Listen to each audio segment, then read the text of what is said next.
Welcome to the Kumar Dev education. जीवन परिचय। अमीर खुसरो बाबू ब्रजरत्न दास।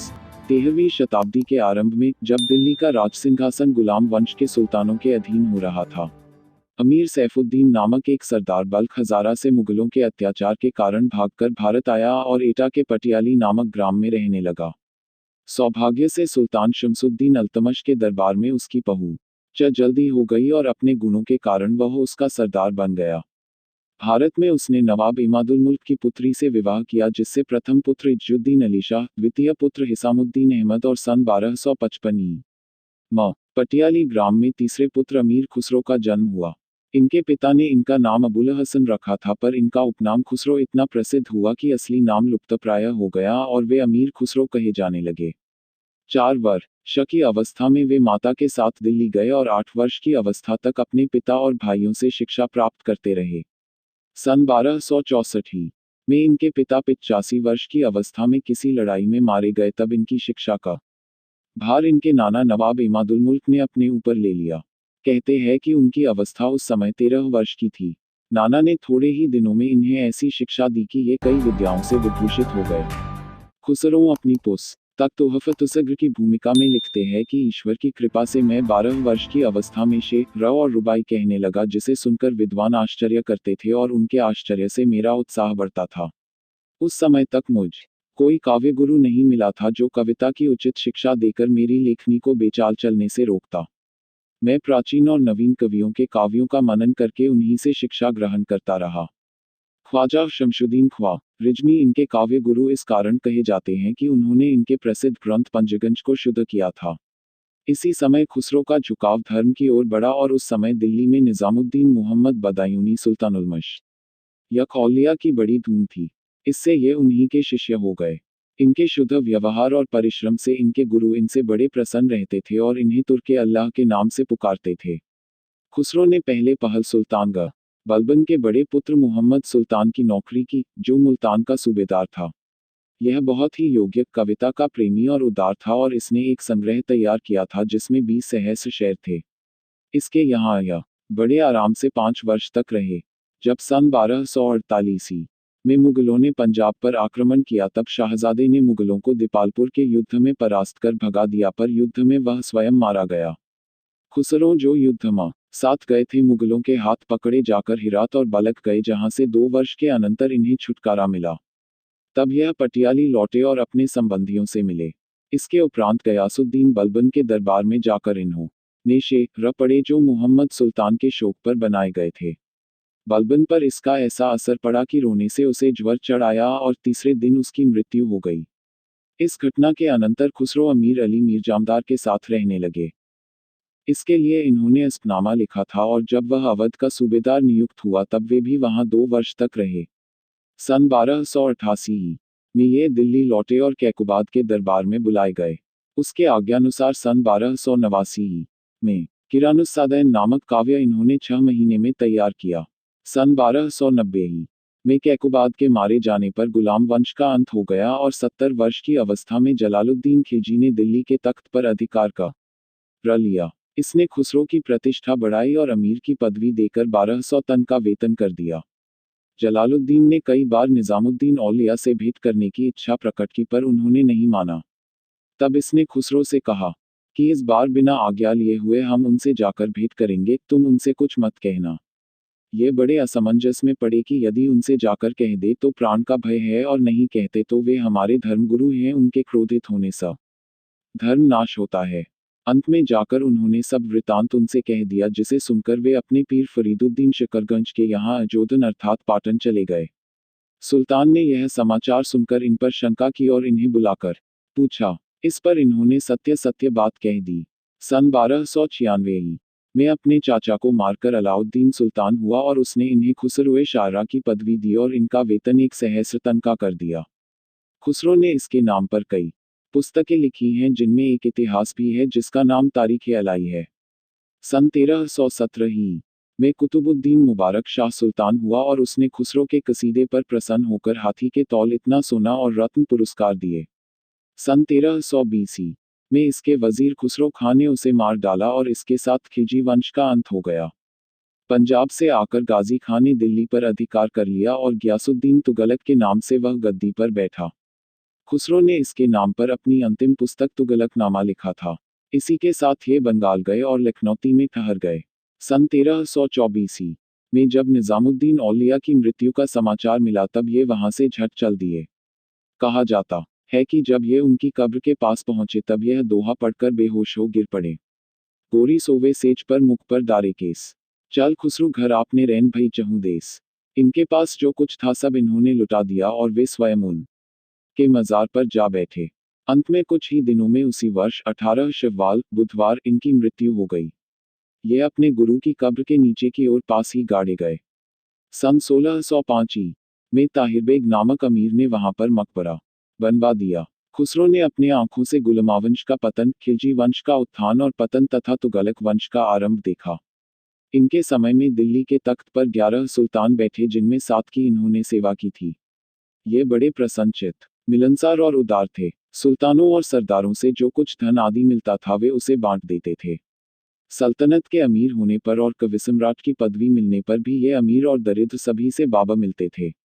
इनमें धार्मिक कट्टरपन नाम मात्र को भी नहीं था।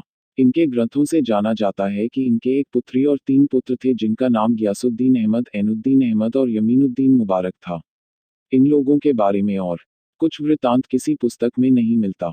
मनुष्य के साथ ही उसका नाम भी संसार से उठ जाता है, पर उन कार्यकुशल व्यक्तियों और कवि समाज का जीवन और मृत्यु भी आश्चर्यजनक है कि जो मर जाने पर भी जीवित कहलाते हैं और जिनका नाम सर्वदा के लिए अमिट और अमर हो जाता है।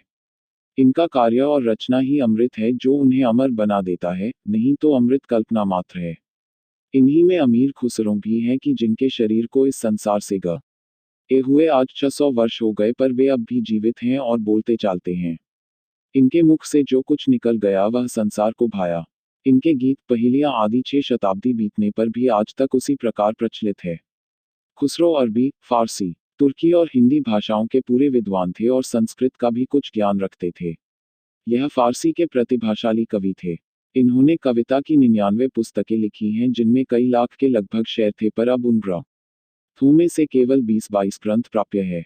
उन ग्रंथों की सूची यह है: 1 मसनवी किरानुस्सादैन, 2 मसनवी मतलुलनवार, 3 मसनवी शीरी व खुसरू, 4 मसनवी लैली व मजनू, 5 मसनवी आयना इस्कंदरी या सिंक दरनामा, 6 मसनवी हश्त बेहिश्त, 7 मसनवी खिजरनामा या खिजर खां देवल रानी या इश्किया, 8 मसनवी नूह सिपहर, 9 मसनवी तुगलकनामा, 10 खजाइनुल फुतूह या तारीख अलाई, 11 इंशाए खुसरू या ख्यालाते खुसरू, 12 रसायल उल एजाज या एजाज खुसरवी, 13 अफजल अल फ़वायद, 14 राहतुल मुजी, 15 खालिक बारी, 16 जवाहिरुल बह, 17 मुकालह, 18 किस्सा चहार दरवेश, 19 दीवान तुहफतु सिगार, 20 दीवान वस, 21 दीवान गुर्रतुल कमाल, 22 दीवान बकियह नकियह। इनके फारसी ग्रंथ जो प्राप्य हैं, यदि एकत्र किए जाएं तो और कवियों से इनकी कविता अधिक हो जाएगी। इनके ग्रंथों की सूची देखने ही से मालूम हो जाता है कि इनकी काव्य शक्ति कहाँ तक बढ़ी चढ़ी थी। इनकी कविता में श्रृंगार, शांति, वीर और भक्ति रसों की ऐसी मिलावट है कि वह सर्वप्रिय हो गई है। सब प्रकार से विचार करने पर यही कहा जा सकता है कि खुसरो कवियों के सिरमौर थे। खुसरो के कुछ फारसी ग्रंथों की व्याख्या इस कारण यहाँ करना आवश्यक है कि उनमें इन्होंने अपने समय की ऐतिहासिक घटनाओं का समावेश किया है और वह वर्णन ऐसा है जो अन्य समसामयिक इतिहास लेखकों के ग्रंथों में नहीं मिलता। खुसरो की मसनवियों में कोरा इतिहास नहीं है। उस सहृदय कवि ने इस रूखे सूखे विषय को सरस बनाने में अच्छी सफलता पाई है और उस समय के सुल्तानों के भोग विलास, ऐश्वर्य, यात्रा, युद्ध आदि का ऐसा उत्तम चित्र खींचा है कि पढ़ते ही वह दृश्य आंखों के सामने आ जाता है। इन मसनवियों में किरानुस्सादैन मुख्य हैं। इस शब्द का अर्थ 2 शुभ तारों का मिलन है। बलबन की मृत्यु पर उसका पौत्र कैकुबाद जब दिल्ली की गद्दी पर बैठा तब कैकुबाद का पिता नसीरुद्दीन बुगरा खां, जो अपने पिता के आगे ही से बंगाल का सुल्तान कहलाता था, इस समाचार को सुनकर ससैन्य दिल्ली की ओर चला। पुत्र भी यह समाचार सुनकर बड़ी भारी सेना सहित पिता से मिलने चला और अवध में सरयू नदी के किनारे पर दोनों सेनाओं का सामना हुआ। परंतु पहले कुछ पत्र व्यवहार होने से आपस में संधि हो गई और पिता का पुत्र का मिलाप हो गया। बुगरा खां ने अपने पुत्र को गद्दी पर बिठा दिया और वह स्वयं बंगाल लौट गया। किरानुस्सादैन में इसी घटना का 3944 शेरों में वर्णन है।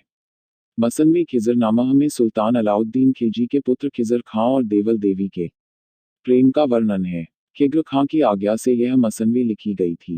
गोरी और गुलाम वंश का संक्षेप में कुछ वर्णन आरंभ में देकर अलाउद्दीन खिलजी के विजयों का, जो उसने मुगलों पर प्राप्त की थी, विवरण दिया है। इसके अनंतर खुसरो ने क्रमशः गुजरात, चित्तौड़, मालवा, सिवाना, तेलंगाना, मलाबार आदि पर की चढ़ाइयों का हाल दिया है। गुजरात के रायकर्ण की स्त्री कमला देवी युद्ध में पकड़ी जाकर अलाउद्दीन के हरम में रखी गई।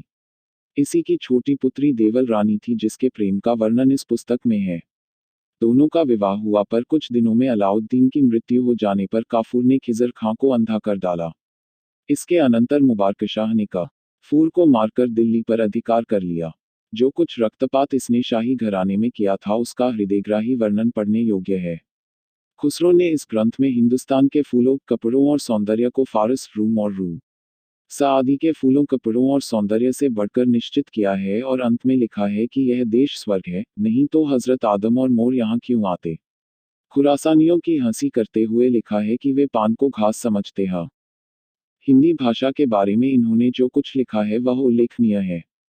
मैं भूल में था पर अच्छी तरह सोचने पर हिंदी भाषा फारसी से कम नहीं ज्ञात हुई, सिवाय अरबी के जो प्रत्येक भाषा की मीर और सबों में मुख्य है। रूम की प्रचलित भाषाएं समझने पर हिंदी से कम मालूम हुई। अरबी अपनी बोली में दूसरी भाषा को नहीं मिलने देती पर फारसी में यह एक कमी है कि वह बिना मील के काम में आने योग्य नहीं है। इस कारण कि वह शुद्ध है और यह मिली हुई है। उसे प्राण और इसे शरीर कह सकते हैं। शरीर से सभी वस्तु का मेल हो सकता है पर प्राण से किसी का नहीं हो सकता। यमन के मूंगे से दरी के मोती की उपमा देना शोभा नहीं देता। सबसे अच्छा धन वह है जो अपने कोष में बिना मिलावट के हो और न रहने पर मांगकर पूंजी बनाना भी अच्छा है। हिंदी भाषा भी अरबी के समान है क्योंकि उसमें भी मिलावट का स्थान नहीं है। इससे मालूम पड़ता है कि उस समय हिंदी में रसी शब्दों का मेल नहीं था या नाम मात्र को रहा हो। हिंदी भाषा के व्याकरण और अर्थ पर भी लिखा है, यदि अरबी का व्याकरण नियमबद्ध है तो हिंदी में भी उससे एक अक्षर कम नहीं है। जो इन तीनों भाषाओं का ज्ञान रखता है वह जानता है कि मैं न भूल कर रहा हूँ और न बढ़ा कर लिख रहा हूँ, और यदि पूछो कि उसमें अर्थ न होगा तो समझ लो कि उसमें दूसरों से कम नहीं है। यदि मैं सच्चाई और न्याय के साथ हिंदी की प्रशंसा करूं तब तुम शंका करोगे, और यदि मैं सौगंध खाऊं तब कौन जानता है कि तुम विश्वास करोगे या नहीं। ठीक है कि मैं इतना कम जानता हूं कि वह नदी की एक बूंद के समान है, पर उसे चखने से मालूम हुआ कि जंगली पक्षी को दजलह नदी ग्रीस का जल अप्राप्य है। जो हिंदुस्तान की गंगा से दूर है वह नील और दजलह के बारे में बहकता है। जिसने बाग के बुलबुल को चीन में देखा है वह हिंदुस्तानी तूती को क्या जानेगा। नूह सिपहर, नौ आकाश नामक मसन वी में अलाउद्दीन खिलजी के रंगीले उत्तराधिकारी कुतुबुद्दीन मुबारक शाह की गद्दी नशीनी के अनंतर की घटनाओं का हाल है। इस पुस्तक में 9 परिच्छेद है। इसका तीसरा परिच्छेद हिंदुस्तान, उसके जलवायु, विश्वविद्या और भाषाओं पर लिखा गया है। हिंदुओं का 10 बातों में और देशवालों से बढ़कर होना दिखलाया है। इसमें उस समय के सुल्तानों के अयर और चौगान खेलने का अच्छा दृश्य खींचा है। यह ग्रंथ अभी छपा नहीं है।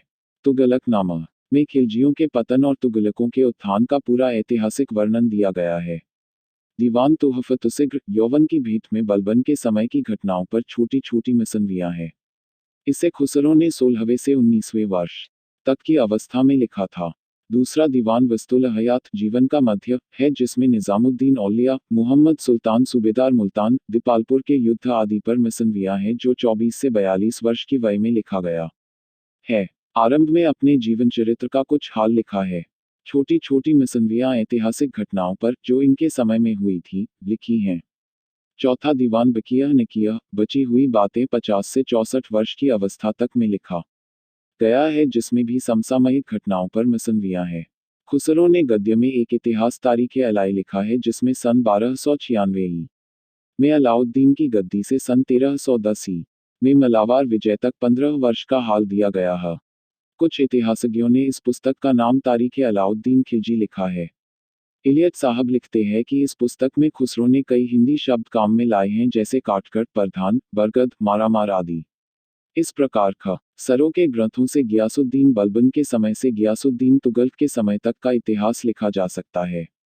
खुसरो का वर्णन अधिक विश्वसनीय है क्योंकि वह केवल उन घटनाओं के समसामयिक ही नहीं थे बल्कि कई में उन्होंने योगदान भी दिया था।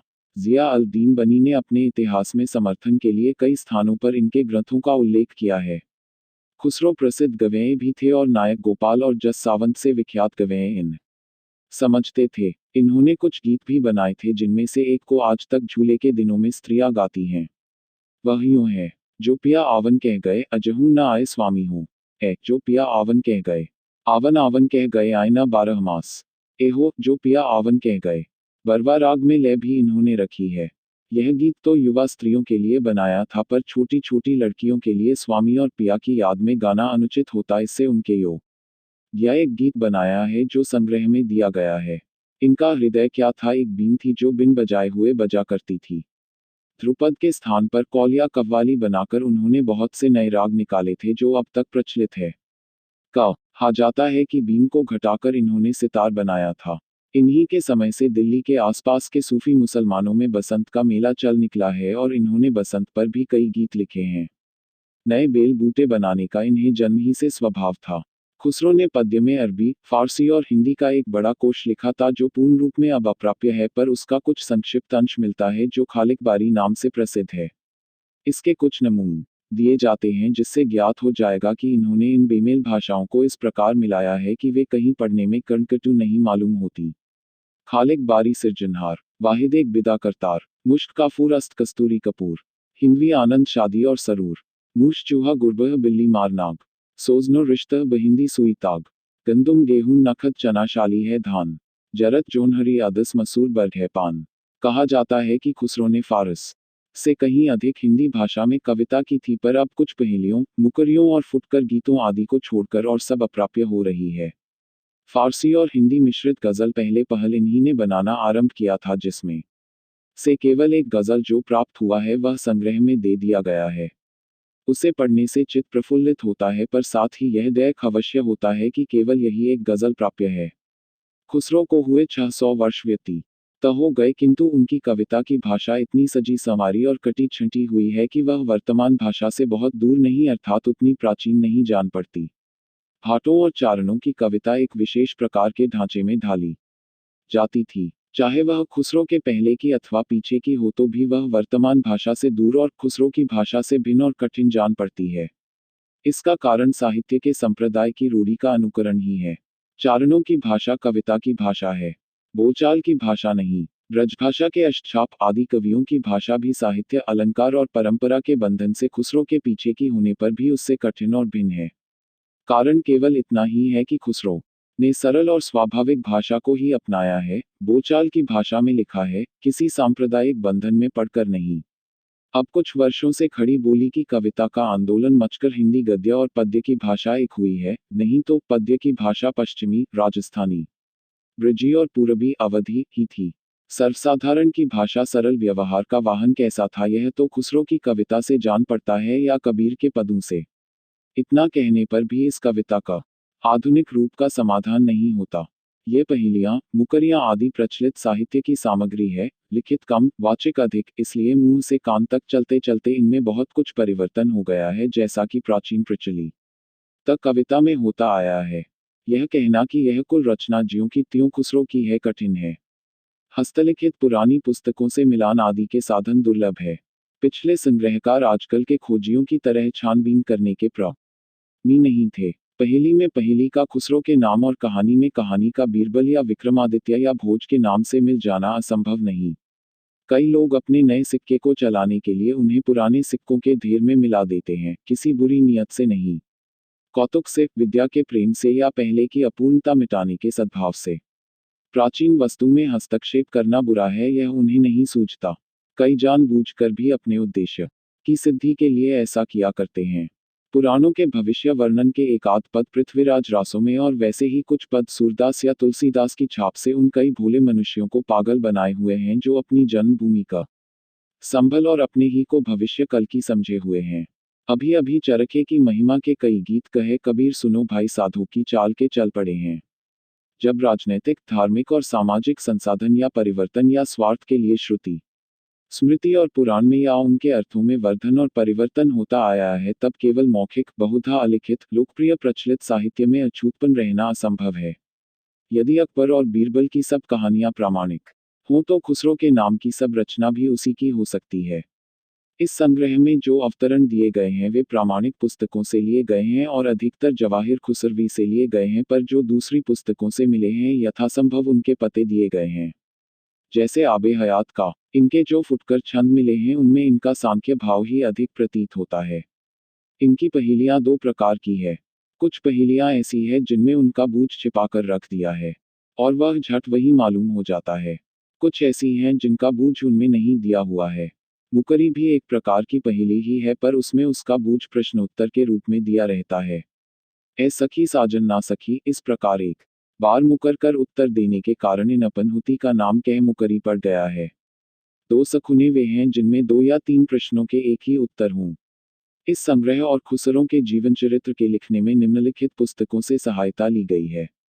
एक जवाहिर खुसरवी, जिसका संपादन मौलाना मोहम्मद अमीन साहिब अब्बासी चिड़ियाकोटी ने किया है और जिसे सन 1918 ही में अलीगढ़ कॉलिन ने प्रकाशित किया है। 2. नकले मजलिस संग्रहकर्ता हाजी शेख रजब अली, सन 1871 ई में ईसवी प्रेस, लखनऊ में छपा।